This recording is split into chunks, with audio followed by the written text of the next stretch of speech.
Thanks for staying on hold. Greg, go ahead. You're on the air. Hey, thanks for taking my call, Mr. Frost. Thank you, sir. All right, I just want to talk about a couple points. First of all, I just find it a little classless. You know, even Brian Burke signed Colby Armstrong for 3 years and $9 million. He's in the press box. If he signed Mike Homisak for 5 years, $24 million, they're in the press box.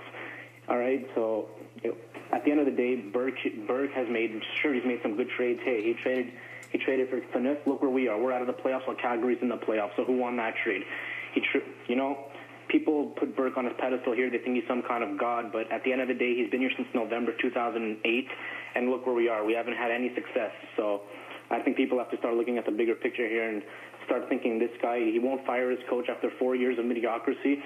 He now doesn't even look like we're getting a top 6 forward when we lost 7 of 8, looking like a bunch of losers out here with Tim Connolly.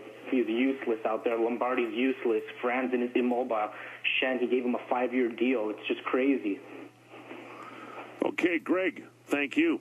Yeah, thank you. We'll mark you down as being not a Brian Burke guy. You are in Vancouver. Tell me this, in Vancouver, what kind of reputation, in your opinion, did Burke leave Vancouver and the Canucks with? From what I know and from what I watched and from what I read, because I watched a lot of Canucks games, he left Vancouver and he left them to the ground. He burnt the team. He left them. He didn't leave them anything. He left Dave Nonis in a mess. And if it wasn't for Dave Nonis, I wouldn't even think the Canucks would be in contention now. And he also inherited a good team in Anaheim, just like Kevin Lowe said. All he had to do was trade for Brad May, and then he won a cup. So he inherited a good team. And now all of a sudden he's some kind of god here when he's made so many mistakes. He's had the same coach here. He signed Colton Orr for 4 years. 4 years, $4 million. He signed Armstrong for 3 years, $3 million. He signed Komisarek for 5 years. He signed Shen for 5 years at 3.6. Who's going to want this guy now in a trade? Who's going to want Luke Shen for $3.6 million for the next 4 years? It's a disaster. Who's going to want these guys? He signed Connolly for almost $5 million. People think this guy's some sort of god, but in reality, if they check the facts, he hasn't done much. He's got us Lupul and Gardiner. Well, look at Anaheim. They've won, 20 out of the last 25 games and having themselves a contention, while we're here losing 7 of 8 games. I don't know what to do. I was on Twitter here. I don't know if you have Twitter. Do you have Twitter, Mr. Frost? No, I don't. I'm not interested in getting it right now. Thanks.